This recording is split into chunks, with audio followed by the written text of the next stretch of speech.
பிரியமானவர்களே, ஆண்டவரும் உலக இரட்சகரும் மீட்பரும் ஆகிய இயேசு கிறிஸ்துவின் இடையநேற்ற நாமத்தில் அன்பின் வாழ்த்துக்களை தெரிவித்துக் கொள்கிறேன். கர்த்தர் ரொம்ப நல்லவராக இருக்கார். நேற்றும் இன்றும் எப்போதும் மாறாதவராக வானத்தையும் பூமியும் உண்டாக்கின கர்த்தரிடத்திலிருந்து உனக்கும் ஒத்தாசை வந்து கொண்டிருக்கிறது. கர்த்தர் பெரிய காரியங்களை நாட்களில் அவர் செய்ய போதுமானவராக இருக்கார். தொடர்ந்து கர்த்தருடைய வார்த்தை கேட்கிறவர்களே, ரோமர் 12ஆம் அதிகாரம் 12வது வசனம் சொல்கிறது, நம்பிக்கையிலே சந்தோஷமாயிருங்கள், உபத்திரவத்திலே பொறுமையாயிருங்கள், ஜெபத்தில் உறுதியாகி தரித்திருங்கள். எனக்கு அன்பான தேவ ஜனமே, நம்முடைய வாழ்க்கையில் நாம் அநேக காரியத்தை நம்பி வாழ்கிறோம்.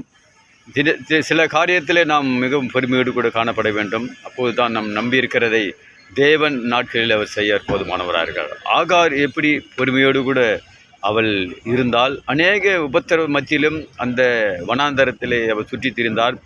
ஆனாலும் ஆகாருடைய வாழ்க்கையிலே தேவன் வெளிப்பட்டார், கர்த்தர் வெளிப்பட்டார். அவர் ஒரு தூதனானவராய் வந்து அவளுடைய வாழ்க்கையை மாற்றின, சன்னதியை அவர் பெருகு செய்தவர், ஆண்டவர் அலைச்சலை அறிந்திருக்கிற தேவனாய் காணப்படுகிறார். எனக்கு அன்பான தேவ ஜனமே, நம்முடைய வாழ்க்கை அலைச்சலாக காணப்படும், நம்முடைய வாழ்க்கை மிக உபத்திரமாய் காணப்படும்.